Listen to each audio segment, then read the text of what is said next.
Alrighty, ladies and gentlemen, we have another incredible guest. Please introduce yourself, tell us your name, what you do for work, where you're from, and what your views are on mental health. My name is Alyssa Wood. I'm a licensed professional counselor, nationally certified counselor. I'm also board certified in telemental health counseling. I'm located in St. Louis, Missouri, in the Benton Park neighborhood, and I own my own private practice called Bejeweled Counseling. Where does Bejeweled Counseling come from? I'm a Swiftie, so it literally comes from Taylor Swift's song Bejeweled, and I just like that it's about like reclaiming your like self-worth and independence, and kind of a little bit of that like fun, playful, like feistiness that a lot of times like we as women have after like moving past, hardships in relationships or a breakup. And I wanted it to help me like target clients that I felt would be a good match for me. And I've had a bunch of people reach out just based on the fact that it has like, something to do with their favorite singer. I think it helps me get clients that mesh well with like my personality. I think my branding just as a whole did a really good job with that. I was very nervous. Some people told me this would not be a good idea, but so far it's been pretty successful. So, what motivated you to want to become a therapist yourself? I think it's just kind of been like very serendipitous, which is that's even what I wrote in my like PhD program, like to get in for my like graduate, admission essay. Like I feel like I have always kind of had this like natural tendency for like listening to other people, being empathetic, kind of being that like safe person. And I've also been very interested in the research side of things. Like I was a nerd like in junior high and middle school doing science fairs, and they all tended to kind of be on psychological constructs. So it just kind of seemed like I was just kind of like meant to do this. And that's exactly how I feel too. And Sam, I'm sure you could probably relate to that too. Like I love being that person for people to just be that listening ear for them and giving them that like the safe space, like you said, to open up about whatever it is that they want to talk about and not be judgmental about it, of course. And on the research end, that's where I am because I've always loved to learn more, especially facts and all of that. So I actually want to go into my PhD as well. Oh, Ashley makes fun of me for it. Um, no, she doesn't make fun of me. She's just like, you really want to go through that again? I'm hmm like, yes, yes, I want to put myself through 7 more years of education.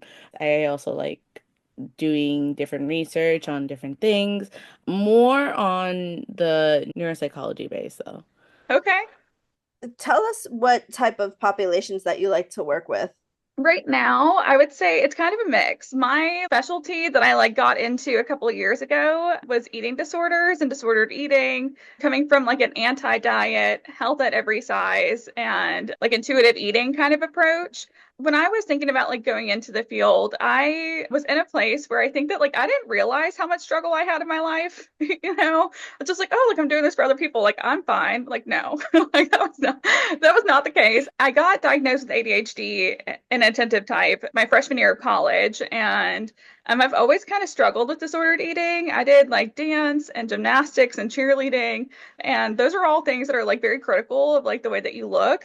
And as a naturally like short, kind of curvier girl, it's always been something I like kind of resented. I was able to move away from where my PhD program is. It's in another state. And I moved back to St. Louis. One of my friends helped me get a job at an eating disorder facility and partial hospitalization. And when I was there at that point, I hadn't had much hands-on experience with eating disorders, but I had a relative who had been hospitalized for bulimia. I struggled with disordered eating, obviously not to the point of hospitalization or anything like that, but I was certainly dealing with that stuff on my own. And I just like really fell in love with it. I had worked a little bit with eating disorders in high school. There is like a Christian ministry located in St. Louis that worked with eating disorders a lot. And I like volunteered some time there and like loved it there. But this kind of felt like just like full circle. I think just going back to like the serendipity thing, like that's just kind of how I operate. I've never been one to have like a 5-year plan, but that's how I ended up with eating disorders. I just fell in love with it there and realized that it's very niche and not a lot of people know about it. As clinicians, I feel like sometimes we're uncomfortable referring people out. And I think that we should become way more comfortable with it. You shouldn't just be referring out willy-nilly, of course, but eating disorders is something that is pretty specialized and a lot of harm can be done if you do not have experience in it. There's a lot of things you could say or do if you don't unpack your own kind of anti-fat. You have to really unpack it and make peace with it. So I just fell in love with it and I really kind of wanted to help that community because there's not that many people here. So that is probably like my primary niche right now. And then outside of that, I work a lot with eating disorders and trauma, grief, and then just general life stuff. And I'm also one of the contracted people to work with people on reality TV shows. It's a really cool experience and opportunity there too. Do you feel like eating disorders overlap with trauma or grief?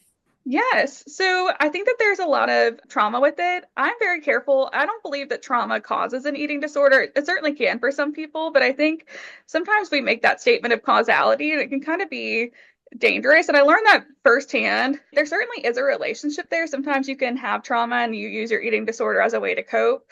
Eating disorders can be traumatic. I know that right now, I think there's a better understanding in the mental health community about higher levels of care. So, like partial hospitalization and inpatient and residential, how traumatizing those can be. So, obviously, there's that piece as well. And then, I think that there's a lot of trauma in that, like, especially if you're in a larger body or more like typical body, according to medicine and the BMI, you don't often have success in finding treatment, especially that is covered by your insurance. You get like rejected a lot. Like there's even a book called Sick Enough, and it talks about that, about how if you are not someone who is like in your mind when you picture anorexia, it's typically like a middle class, like really skinny white girl.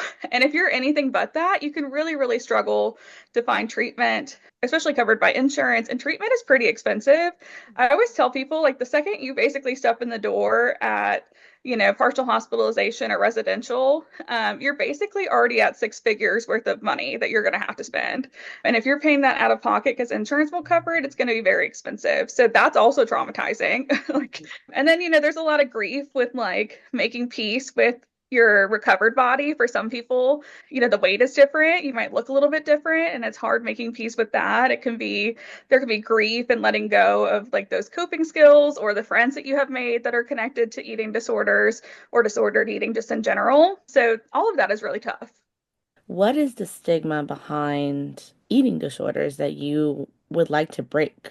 I think like the biggest thing, like for me, I think especially as someone who is like a plus size woman, I'm very open about that. I feel like that is what makes me accessible for a lot of people, is that like you do not have to be skinny to have an eating disorder. And it's just as dangerous to, have bulimia or anorexic or orthorexic kind of behaviors when you are in a plus size body. The same thing happens. If it's harmful for someone who's in a smaller body, it's harmful for someone who is in a larger body. And I think a lot of providers and just like the medical system right now doesn't acknowledge that.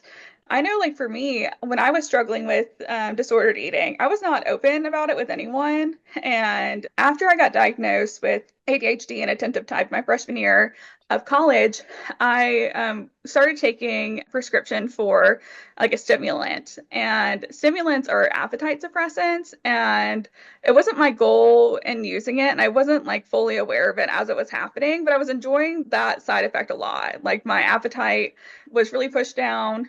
I wasn't eating a lot. And this is where I think the interesting part comes. Like I was having medical issues as a result of not eating. And I was like passing out. I was having heart problems. And I was even referred to a cardiologist. My primary care doctor didn't know what was going on, but had commented on the fact that I had rapidly lost weight. And nobody asked me if I was eating. Like nobody said like, hey, what are you eating every day? There was no like assessment of that. And that was because at that time I was had like a normal, maybe slightly overweight BMI. And so as long as you're losing weight, if you're in a bigger body, the medical system and a lot of therapists would say like, oh, congratulations, that's awesome. Like, I'm sure you wanted this. This is great. And in reality, like I was engaging in really harmful behaviors of like not eating. Sometimes I would be taking like too much of the stimulant, or else taking it plus caffeine, like really, really hard things on my body. And it could have went very poorly. At one point, when I went to the urgent care after like passing out, I can't remember what exactly was going on with my heart, but they were like, we're really trying not to hospitalize you right now. But even they did not ask me if I was eating. Mhm. And so I really want to break the stigma that you have to be in a smaller body for it to be medically significant or for it to be recognized as somebody is restricting or compensating with like overworking out, or if they're engaging in like purging behaviors with laxatives or throwing up or anything like that. It is just as harmful as someone doing that in a smaller body. I remember there was this one time I kept seeing like on magazines like really, really skinny girls and on TV too. It was around the time Lizzie McGuire was on. Oh yeah. Hmm. And I remember Hilary Duff was being fat shamed. She was never overweight, but she was not the skinniest either. Like she was a healthy Hmm. teenage girl and she was still being fat shamed. And I remember saying to myself, well, she's being sh fat shamed. Damn, what am I? And I remember Hmm. going up to my mom and I was just like, Mom, like, I feel horrendous. And I was explaining to her. And her response was, if you're going to start thinking this way because of things that you read and things that you see on TV, I'm going to cut the TV off. Hmm. And you're not going to be able to read that type of magazine because that's not the type of things I want you to think about. As a healthy 9-year-old, I don't want you to think of this stuff. And I think that age, I can't remember off the top of my head what the research says, but I think the last time I looked at like the timeline of young girls specifically that start to engage in disordered eating behaviors or start to make more negative body comments, it tends to be around that age. So Hmm. that is the age where people start engaging in those disordered behaviors, and you start to recognize that, like, oh, I look or I'm shaped differently than my peers. Or you're watching shows like, Lizzie McGuire. Like, I think, fat shaming is still something I think that happens in TV, but I think aging us again. But a lot of the stuff that was on TV during that time, like America's Next Top Model, that was vicious. Like, I don't think that that would Yeah, happen in the same way today. But that was vicious. And I think, like, growing up and like consuming that kind of stuff, it was really, really hard on us. that's something I try to break with my younger cousins because they're Hmm. 11 and 12. Wow. I don't want them to have the same mentality as I did when I was younger, especially like going through the same things. I mean, if they are, I will also want them to feel comfortable talking to me about it. Hmm. But that age is such an impressionable age that Yeah. anything can happen. And I really thought that this generation would be a little bit better. But I have nieces and nephews. I have a set of twins. They just turned 16.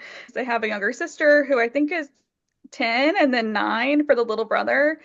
I felt like they were in a good place because they didn't have that much exposure to the things that we had Hmm. growing up in terms of just like the really fat phobic TV shows and comments and stuff. I think some of that have slowed down, not all of it, but Hmm. now the big back, I've heard of that. They has keep come to saying light. that. I was And so they good. keep saying that to each other. I'm like, your aunt works in eating disorders, and all of you guys get your feelings hurt regularly in this household. Somebody needs you guys to stop. Because I'm like, you're going to hurt your own feelings when someone else calls you that. Yeah, and I've been hearing that when I first heard it, I was like, what does that mean? Hmm. Like, oh, Sam, it's someone who like eats a lot. So for instance, my Hmm. youngest brother, he's 17. He's like Hmm. 6'1".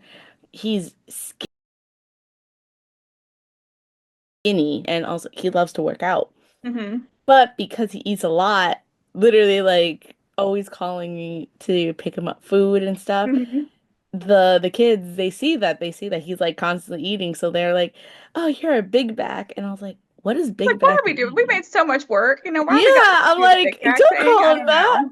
Don't call him that." And then they see their youngest brother also eating a lot of food, but he's also really skinny, and they're like Hmm. each calling each other big backs. I'm like, "Can we not? That's not good behavior." Yeah. I know they probably like y'all probably see it as a joke, but it's not. It's actually like really serious, especially Hmm. at this age. People are probably are not going to show it, but they're going to feel bad. Yeah. So I'm working on that with them. Like, can we not? No, me too. Like, we've done so much work, and you literally have someone who works in eating disorders in your family. Like, I need you guys to we need to slow down with the big back comment. We don't need to be calling people that. That's so rude. Like, Alyssa, the biggest thing that really caught my attention about you was just the fact that how much you promote like body positivity and Hmm. just like your captions are everything. I loved reading them. It really resonated with me just because like I've struggled with like loving my body because I am physically disabled. So like I have scars all around my body and I wasn't in a great relationship years ago. And because of that, unfortunately, I had an abortion and since then I've gained a lot of weight since then just because there was the grieving process of it and then I was Hmm. also just not happy in the relationship, so it was just a lot of depressed weight, and since then I haven't been able to lose it. There's also like stress of my job and just like not having the energy really. Because of that, I've really struggled to love my body for what it is right now because I keep thinking about like how, oh my God, I used to be so much thinner back then and like my arms were more toned and all these other Hmm. things, you know what I mean? And so I know that you said that you've struggled with disordered eating in Hmm. the past. What work have you done to learn how to like be okay with your body? Because teach me your ways. Yeah, so I think that it's obviously kind of like an ongoing process. There's a lot of struggle. I have had like the full range of body sizes, and I think that like one thing for me is that I was never happy. I wasn't happy when I was a size 6, like I was still thought I was fat or too big. So I think like for one, like I hold that. Sometimes like that like goalpost is always moving, And then beyond that, like something I talk to my clients about and obviously use with myself is that sometimes like body positivity doesn't feel accessible to a lot of people. I feel like when we're, constantly seeing then people in, online, like those are the influencers that we follow. That's what we see in movies and TV. You kind of grieve that like your body isn't like that, kind of going back to that grief. Like it's, you're like, oh, my life would be easier or better if I like was in a different size. I always try to hold space for the fact that, like, for some people, especially if you are in a larger size body, if you're plus size, that can be true. Like, airplane seats can be a struggle. You might not be able to go on roller coasters. Like, there is a lot of stuff that, like, your body can prevent you from doing because our society is not set up for people who are in larger bodies. And I think we still need to kind of lean into that like body neutrality if body positivity feels too far away. Like I don't think that you need to, come out and be like, oh my God, I love every single inch of myself, feeling great about everything. I don't think that everyone needs to be there. I think if you are able to be in a space of like every part of me, the rolls, the cellulite, like love it. I'm here for this. Like this is who I am and I love it. I think that's so beautiful for the people who can do that. But I feel like for most people, body neutrality is a cozier space where you're just like, this is my body. I can still be cute. Like, fat does not mean ugly. I can still find ways to dress myself to feel beautiful. I can, love the parts of me that do feel good and kind of lean into what I feel like my strengths are. Sometimes, like, that, like, every single day body positivity just feels like too far away for a lot of people. So that's where I tend to go. I really lean into just like body neutrality. Like you have a body, it's doing what it's supposed to be doing. Really leaning into like who you are as a person, understanding your value system, and remembering like your why you don't want to get back in that space of like, starving yourself or overworking out. Because a lot of people don't feel their best when they're doing that. They feel like they're missing out on important events. Counting calories is exhausting. You can't have the food that you want. And this is the tricky part about that. Yo-yo dieting is actually worse for your health than having more weight on your body. That like fluctuation in weight from people like, oh, I'm going to do Weight Watchers, and then I fell off the wagon, and then I'm going to do keto, and then I fell off the wagon. Especially a lot of women have done stuff like that, especially in our age demographic, like that yo-yo dieting of like, my diet starts on Monday, so I'm going to eat what I want to eat this weekend. That is actually worse for your health. And so part of what I work on a lot is intuitive eating. I work a lot with dietitians who specialize in intuitive eating and the anti-diet approach, where you allow yourself to eat everything and you notice what feels different in your body. I tell people that sometimes I literally snack on broccoli, like broccoli and cheese. Like you shouldn't just eat a vegetable like by itself. Like you should always try to combine the larger kind of macronutrients of like protein, fat, a carb, and fiber for snacks and meals. But sometimes like I will pick broccoli over ice cream, and ice cream is like my kryptonite. Like I'm an ice cream girl. Like I want to celebrate with ice cream. When I'm sad, I'm ice cream. Like I love ice cream. But like even here in my office, I have ice cream here left over from my open house party in August. I haven't touched it. Like, because I know that it's there. I allow myself permission to eat it. And I think in the past it would have been like, oh my God, like I just need to eat this, get it out of here, or throw it away or give it away or whatever. Like it has been in there undisturbed, and I know if I want ice cream, I can go have it. And sometimes when I first started, occasionally between clients or whatever, I would go eat a little bit, but I know that it's there and I'll allow myself to have as much of it as I want. And that's what takes the power away. I think that like when we're constantly fearing like the food that we label as junk food, we're giving it all of this power and it's consuming our mind. It's kind of like that little mind trick of like, if I tell you not to think about a pink elephant for the rest of this meeting, you're gonna be like, what the heck is a pink elephant? Why is she talking about that? Like it's gonna like randomly pop in your mind. And the same thing is true with food. So if you're being really, really restrictive of a certain category, like carbs or junk food or processed food, most people believe that that's coming from a good place, but it's still disordered. And to have a healthier relationship, you want to be able to say anything is allowed and truly allow yourself to eat it. And that might mean sometimes, especially in the beginning, you might binge a little bit, and that's okay. Like you have to learn like your body's like fullness and your hunger cues, and you have to learn that you know, like eating broccoli by itself, like somebody would say that's healthy, but it's not going to keep me full for long. And so what I just thought was a good choice, later I'm going to be like up at night, like I need something sweet. And the reason why your body does that is because those carbs that we tend to grab at that point, like chips or, candy or the brownies or whatever, those are quick burning foods that give you energy really quickly. And that's why you crave them. And that's why when people feel like they're out of control at night, that is part of what's happening. They're not eating enough during the day, and then they're binging at night, and they're going for the things that are easy to grab. They're going for the things that burn really quickly, like the sweet kind of stuff. And that is what makes you feel out of control around food.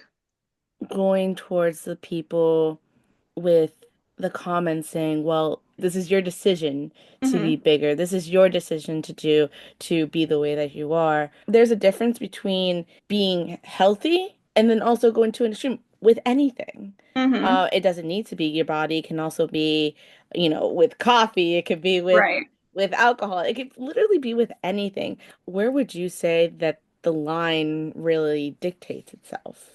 It can be hard, I think, one, to kind of absorb it when you're like first learning this, and then also like to describe this to other people. Part of like the health at every size, like based approach is that like people can be healthy at every size. It's kind of the rejection of the BMI scale, which has been debunked several times. And you cannot tell someone's health status by looking at them. There's a lot of things that go unseen. And so I think that like for a lot of people, there's this idea if you are in a larger body, we need to be concerned because that means you're unhealthy. And that is not the truth. Like people are unhealthy in a smaller size body, people are unhealthy in larger bodies. It's really impossible to say without like a lot of like workup and exams and things like that. So that is part of it, of like recognizing that you can't tell someone's health from the outside. So even for me, like, somebody comes in who, is like plus size, or what the BMI would say as like, extremely overweight even, I wouldn't treat them any differently than I would someone who is in a smaller body. Like this would be the same kind of applied experience, obviously notating that they have less privilege than other people have and are having a lot more struggles probably with the medical system, which can cause a lot of harm and trauma. But like it's still the same. Like I'm not going to prescribe them a diet, and neither would the dietitians that I work with, just because they're in a larger body. And so I think that is tricky when you're first kind of learning this. But we really encourage like health promoting behaviors, which I think when people think about like an anti-diet approach or health at every size or intuitive eating, we're just like, no, like please go hang out on your couch all day. Like please just eat all the potato chips, like only order from DoorDash, get all the food you want, like don't stop. And that's not what we're saying. But I think that like there was a news channel that picked up on some of this. Like I think it was like maybe like 6 months or a year ago, and they like went and pulled a lot of content creators, videos on intuitive eating. And they're just like, look, they're telling people to eat whatever. And it's like, there's obviously a lot of nuance to this. Like you might in the beginning, when you give yourself that permission to eat anything, you might like eat more than you feel good about, right? But like part of this is like recognizing that like if I just eat like ice cream all day because I love it, I'm also lactose intolerant. That's not going to go well for me. Like, there are like natural consequences to me doing that. And the same is true for any food. Even if you eat broccoli all day or if you eat salads all day, like you're not going to feel energized. And so like recognizing what makes you feel like you have energy, recognizing that like if you eat too many sweet things, your stomach might hurt. If you're hoping that you have energy throughout the day and it's suddenly crashing, like being curious about why and then figuring out, again, if we're eating enough, if you're feeling like you're binging, again, you're probably mentally restricting, physically restricting, or, not eating enough through the day. So we want to make sure people are having satiating meals. I have that like resource list on my Instagram. I think I'm going to pin it, but of eating disorder stuff. And those accounts are so good at like explaining a lot of this stuff. And there's one specifically who works with children. I can never remember their name. I always get it confused with someone else's, and I'm never correct. So I'm not even going to pretend to know what it is, but it's on that list. But she does a really good job. Like part of what she does too is like when she, with her own kids, she's a PhD in I don't know what the dietitian degree is called, but in that nutrition and dietetics, I guess. And she like even for her kids, like for every meal, like she'll include a dessert. And when you give yourself that option, when it's right there and it's normal, it's just a part of your life, you'll be shocked to see how many times people don't reach for it. And that's not the ultimate goal. You want to be able to reach for it if you want it. But when you're filling up on other stuff, you don't feel like, oh, I just need to not eat what's on my plate so I can get the dessert, or I need to eat all of it and then overeat because I no longer feel comfortable. I feel like I've extended myself too much. And then because I really want this cupcake, now I also have to eat this. So she really normalizes that at every meal. And that I really, really love. I was really thinking about earlier when you were saying about coming to a point where like loving your roles and loving all Mhm. those things, right? I really struggle with that Mhm. because I'm not saying that I was a skinny mini either, but like I was Mhm. pretty content with where I was. I was like a size large in Mhm. clothing. Now I moved up to an XL, which I do look at myself in the mirror and then I'm just like, oh, like I don't know if I don't love my rolls. I don't love the rolls Mhm. on my back and all those things. And especially because again, like I have scars all over my body, so like it just doesn't make it any easier. It really is hard to at least to even become or even to get to a point where there's like the body neutrality because it's just like there's like the rolls and I don't love it and like I really applaud you for even coming to those points in your life because I can't even imagine like how hard that is for somebody who struggled with disordered eating. Yeah, I think it's been really difficult, even for me, and I'm not perfect. And that's what I tell my clients too. I'm like, if you think I like feel hot every single day, or that like, there's not some days where I'm just like highly critical of my body. That's just like not the case. This is like a continuous process of unlearning and relearning things. And I tell people that like we're surrounded by diet culture, and our society really celebrates a thinner body. And I think now, especially that Ozempic has come into the scene, we're watching a lot of people kind of undo their BBLs. There's trends that kind of come and go, and body is included in that. Not everybody has the money to go and do all that, at every cycle. And so I think realizing that, social media and movies are not real, and these people also have a ton of money, that is also helpful. When we think about like neuroplasticity, like we need to kind of like rewire our brain to think differently. And one, that takes time, especially when we have learned to think this way our whole life. And, when people come see me, I only see adults. So they're 18 and over. Most of my clients right now, I would say, are in their like 20s, and they go up to like their mid 40s as far as my clients go. So that's a long time to be thinking the way you are every single day, all day. And it takes time to undo that. And I also really encourage like thinking about the neuroplasticity piece that like we have to be very intentional about like curating our feeds, especially on social media. Like one of the first things I encourage my clients to do when they start working with me is to go find their size online. So like, hop on TikTok and type in size 20, size 22, like size 16, like whatever it is, like, and find creators who wear clothes in your size and make that a priority. And also find people who are also bigger than that. Like you want to be able to see that people are happy and successful and beautiful at all sizes. Most people follow like, those thin creators a lot. And I feel like the creators that get the most, traction on social media tend to be white as well. Like I encourage everybody to diversify who they're following in terms of skin color and their body shape and their age to see that like happiness can happen at any size and you can find outfit inspiration. I know, especially for people who are mid-size and plus size, you don't see a bunch of like outfits modeled on the bodies that like are similar to yours. And so that is something I strongly encourage is like go find people that are in your size and follow them. And if there are people who are triggering to you, you want to unfollow those. But part of that like continuous exposure to, this new body size, when you start to think positive things about them, like, oh, I like their outfit, or oh, they're really pretty, or oh my gosh, look, this like mid-size or plus size girl just got engaged or just finished her degree. Like that's really cool. Like your brain starts to associate at that point those body sizes you can still have a positive life. Like you don't have to wear the cold shoulder tops that all the department stores sell for the mid-size and plus size girlies. Like you don't have to be in oversized clothing.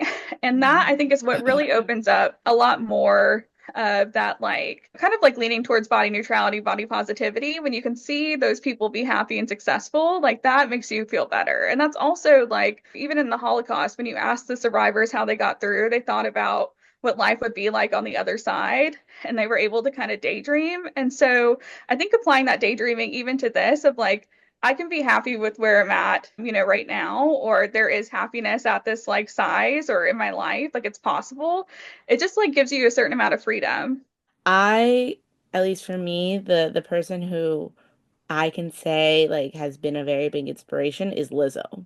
Hmm. Hmm. Especially because she, from what I've seen her in the past till now, like she was always stating how she works out.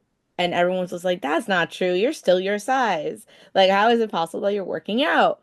And she was always posting videos about how she was working out and everything. And now that progress shows, like she's not a skinny mini either, but she looks Hmm. phenomenal. Like she's always looked phenomenal and she's Hmm. always been happy about it. Whereas I've seen some influencers on social media where, yes, they are plus size and they advocate for plus size and they are always talking about their story about how they're happy with their size.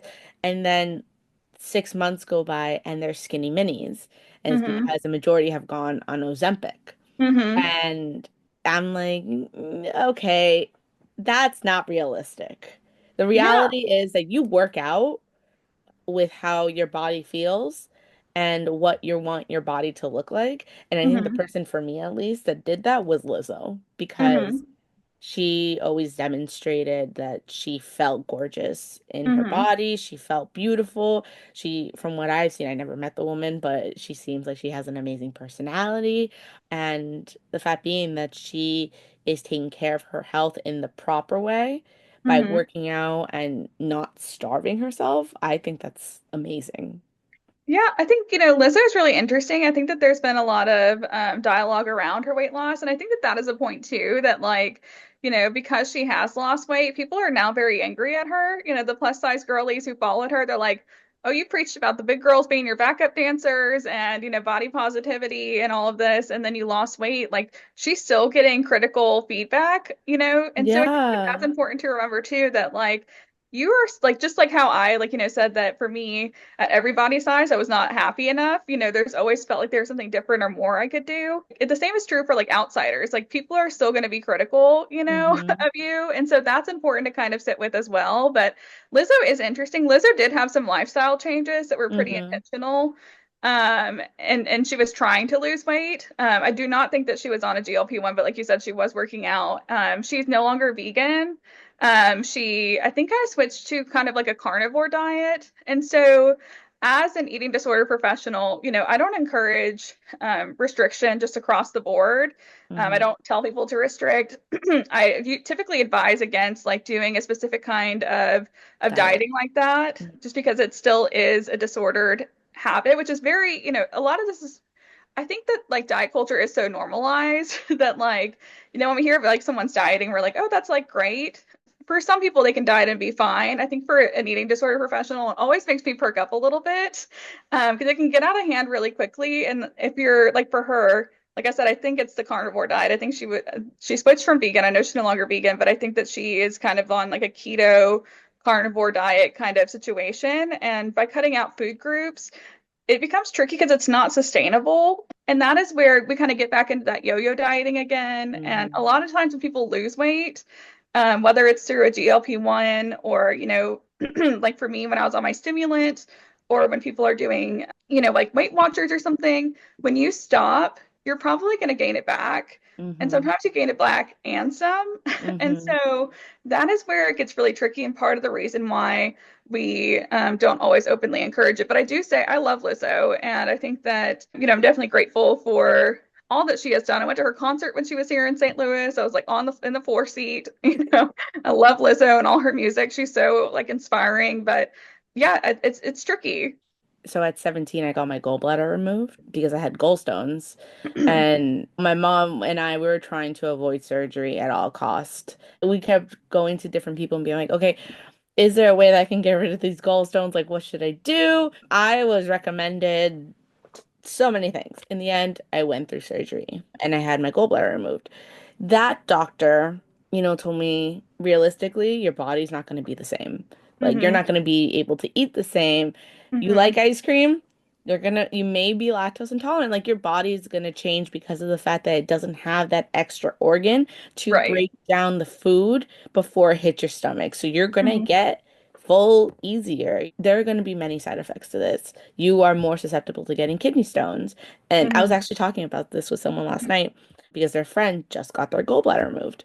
And Hmm. so when it first happened, do not go back into eating greasy food. Drink soups first, starting Hmm. off, and then start to incorporate like bigger foods.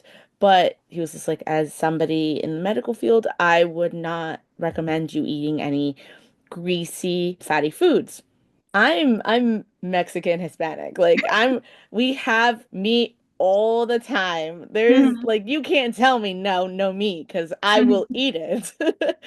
So I was 17 when that happened. I'm Hmm. 28 now. In those 10 years, my body has been through it all. I went from losing so much weight my senior year of high school Hmm. to now essentially, yeah, gaining it back and then some. Hmm. But I've learned throughout that time what is good for my body and what's not. So, for instance, I love bacon.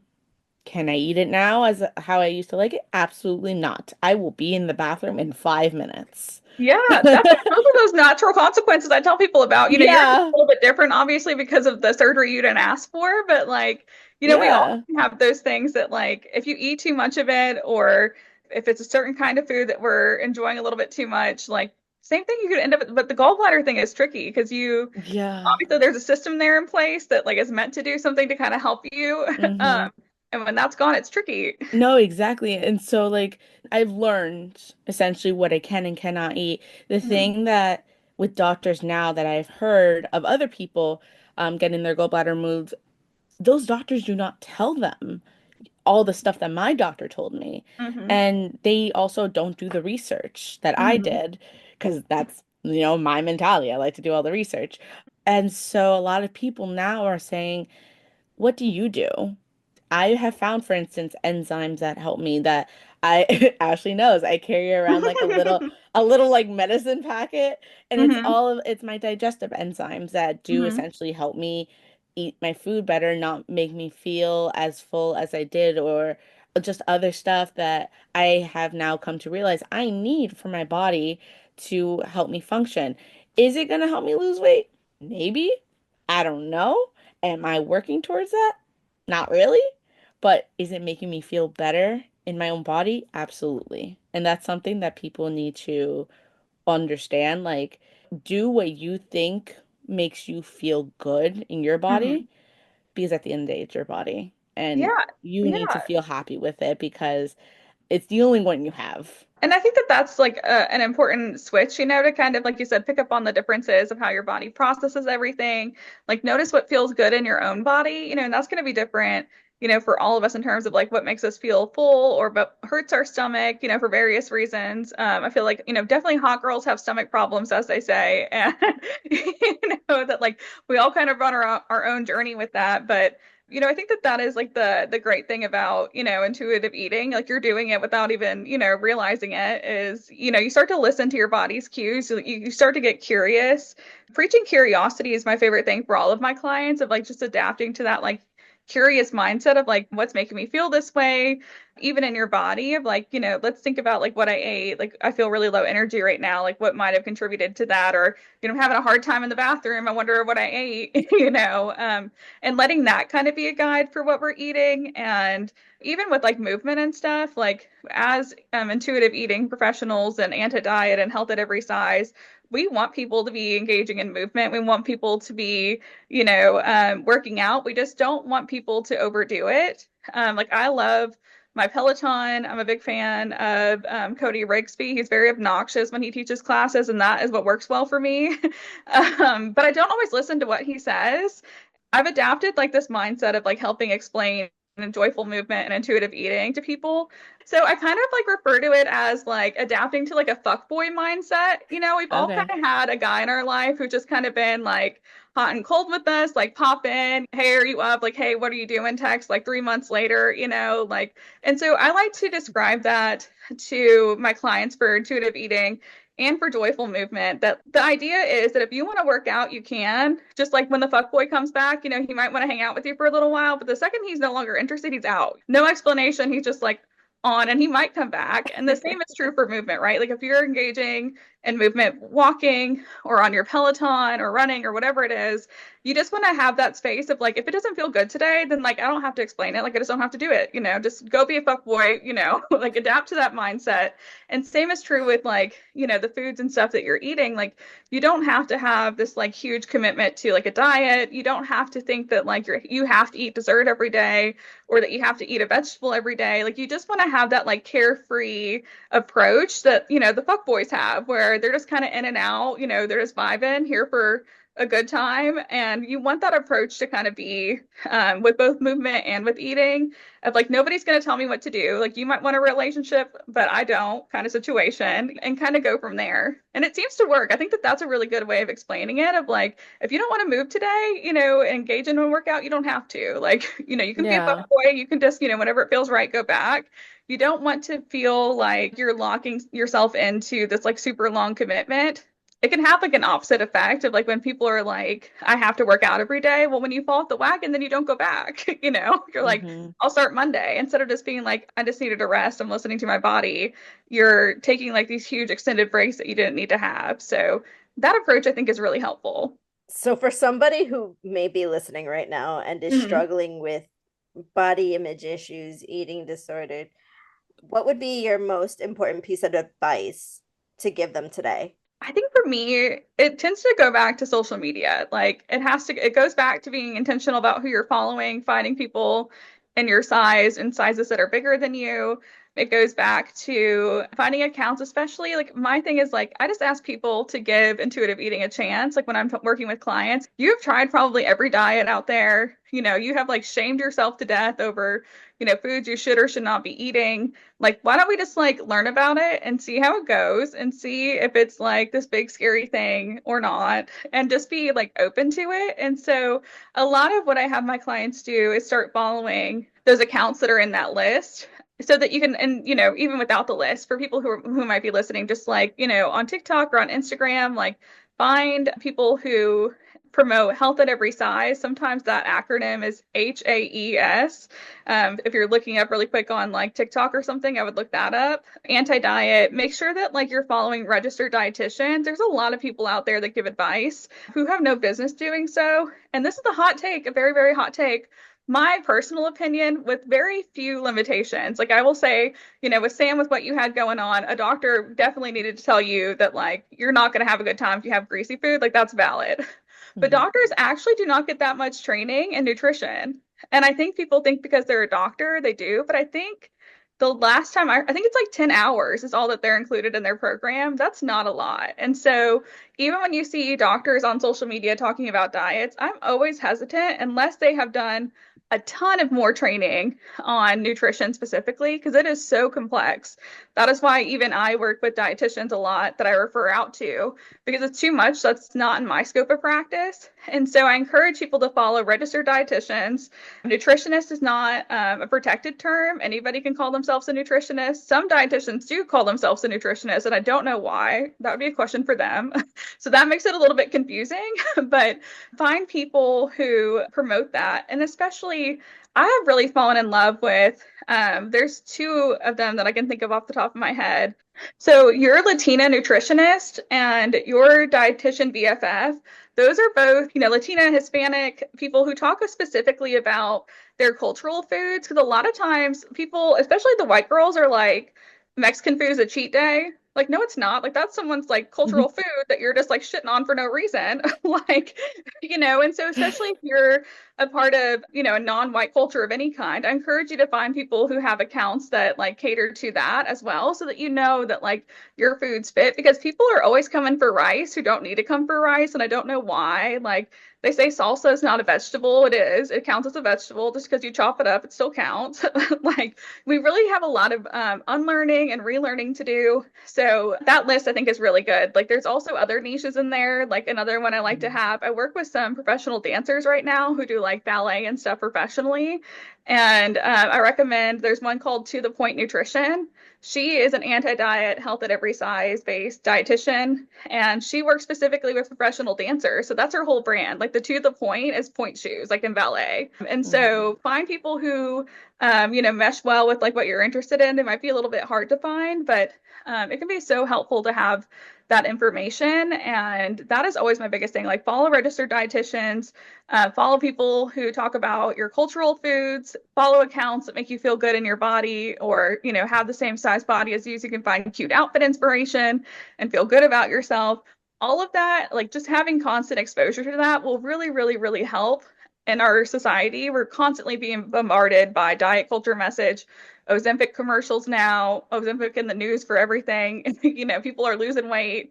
The Oscars red carpet has never been skinnier, so like, those are great accounts to follow. You can make healthy decisions Mm-hmm. of the types of food that you want to eat. You can even make like change things up, like type of tortillas that you get and stuff Mm-hmm. like that, or like the way you cook food. But yes, no, I agree with you. Mexican food is not just for a cheat day. Like, at least in my household, my mom, she is very health conscious, and Mm-hmm. so she cooks Mexican food almost every day. I have Mm-hmm. something different, but she makes sure that it's in a true nutritionist type of way. I don't have any affiliation with those accounts and all of that, but I will say March 18th, the account that is your Latina nutritionist, she's coming out with a book. It's Oh. called The Latina Anti-Diet. You can already pre-order it wherever you get your books. I know people are boycotting one of the big ones right now, but wherever people might be interested in getting it, I'm very excited. I've already ordered a couple of copies to have, but I love her account. I feel like that is so needed. I think that a lot of our nutrition advice is very like whitewashed. And so I think it is important to kind of get back to people's like, cultural heritage and stuff like that and unlearn some of that. Because especially for being in this space, I mean, rice by itself, the amount of slander that happens towards rice and salsa is unhinged. When your account is like dedicated to food in the way that mine is because of the eating disorder stuff, you get all kinds of stuff, and you get to see people do remixes or duets or whatever with people who are sharing like bad information. And there are so many cultural foods of just all people groups that are just like completely slandered for no reason other than like, some white girl named Ashley decided that that food's not healthy today. And so like, that is something that, I think is really important to kind of make sure we're not consuming that information. No, yeah, definitely. Now, we've talked about so many things, and Mm-hmm. honestly, I have so many more questions for you. And unfortunately, I don't think we could talk Yeah. about everything. So with that being said, Alyssa, where is your mental health at today on a scale of 1 to 10, 10 being the Ooh. best? And on the days that it's not the best, like what do you do to address that? I feel like I'm in good spirits, but I feel like if I'm being honest with myself, I'm probably at like a 7. I do a lot right now, way more than I think anybody should. Like I have a full caseload. I have people reaching out to me every day. I teach 3 classes for the University of South Alabama and the Department of Psychology. And on top of that, I'm finishing my PhD. I'm about to defend my dissertation, which is like the most chaotic part of this. I just did my data analysis and all of that. And so I feel like, I'm in good spirits. I've enjoyed, our conversation and stuff, but I feel like, that's always like a dark cloud looming, my dissertation. And then on top of everything else, it can kind of be a lot. So definitely, I think a very hard 7. And the things I tend to do for myself on days like this are, kind of reconnect with my friends and stuff, like get back in the group chats and send, just the most ridiculous memes. Well, my like daily ritual, this is like unhinged. I don't think anybody else does this, but I like have to have a bubble bath every day or I will I not be love that. okay. That's what I do, especially after seeing clients all week. I like to go home and have like a nice Epsom salt bath or put in some bath bombs or whatever, and that is kind of my way to decompose or not decompose, decompress, both. Oh my gosh. My mental health is really at a hard 7. That shows you. I'm not just decomposed in the bathtub. But so those are the things that I do. Sometimes I talk about my Peloton a lot and I have kind of fallen off the wagon with it, but if I'm like really, really anxious, which is not my vibe today, I'm just like overwhelmed today, but if I'm really anxious, I love to get on the Peloton and just like put it on a very, very high resistance, where it's like you're just biking through the mud. And that makes me feel good. I'll do that for like 10 or 15 minutes, until I just can't stand it anymore. And it is such a release, and not in like I need to burn calories way or anything like that. Like I don't even care. And what I do is not recommended by most Peloton people anyway. They're more about speed than resistance. But I just like, I don't know, it just does something for my brain. It just like itches it in the right spot. So that is sometimes something that I do. But reconnecting with friends, taking my bubble bath, making sure that I'm eating throughout the day. Those are all the kind of things that I like to do. Thank you so much for coming on and being so informative about all these things because we definitely don't specialize in eating disorders and to Hmm. learn about all of these things. It was really interesting to really get to know you and to know these facts. And I really appreciate like how open you were about like your own struggles that it really does mean a lot. So thank you so much for coming on and sharing these things with us. Yeah, of course. Thank you for having me. I've enjoyed it. Yeah, definitely. Before we go, please let everybody know where they can find you and how they can reach you. Yeah, so my handle on all the social medias, they're all Bejeweled Counseling. So you can find me there. I also have a website, just www.bejeweledcounseling.com. That's the pro of having a name that no one else has used. My name was available on all the platforms. So if anybody's looking to start a private practice, find one that's that easy, you know? So that is something. But yeah, on my website, you can reach out to me through the contact form there. I'm like really behind on reaching back out to people because again, the reason why my mental health is at a 7 right now, but my email and stuff is also on there, or you can send me a DM or follow me on Instagram. All right, Alyssa, thank you again so much for you literally do so many things. I don't know how the hell you do it. I give you all the props in the world, It's too seriously. much. It's too much. Honestly. All right, everybody. Thank you guys so much for watching. Please like, subscribe, share this with your friends and family, leave a comment.